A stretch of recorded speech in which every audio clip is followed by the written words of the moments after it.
I was trying to help you, and in the first sign of trouble, you ran away, leaving me to fend off a family of rats. You're a completely selfish human being and a physical and a moral coward. His statements of the obvious continue to annoy me.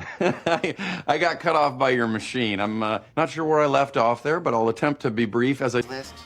Yeah? Do you think when she and I had that conversation, she left people off her list? I'm sure she did. Why? Yes, but as a store owner, I'll finally have a good comeback to "you don't work here, shut up." Do you know how Penny told Raj he should have left her off his list? Yeah? Do you think when she and I had that conversation, she left people off her list? In English phrasal verbs, we will learn the verb, leave off. It means 1. To accidentally or intentionally not include a person or thing on a list.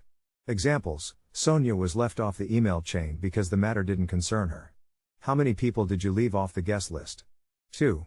To stop doing something. Examples: where did the professor leave off in his lecture last class? I started cleaning the house where my roommate left off. Now, let's see how leave off is used in real life. Do you know how Penny told Raj he should have left her off his list? Yeah? Yeah? Do you think when she and I had that conversation, she left people off her list? I'm sure she did. Sign of trouble, you ran away, leaving me to fend off a family of rats.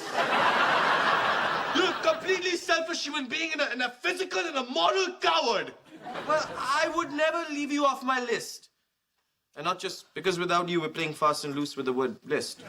Your machine. I'm not sure where I left... Take the test at accent101.com to find out si sabes inglés o hablas inglés.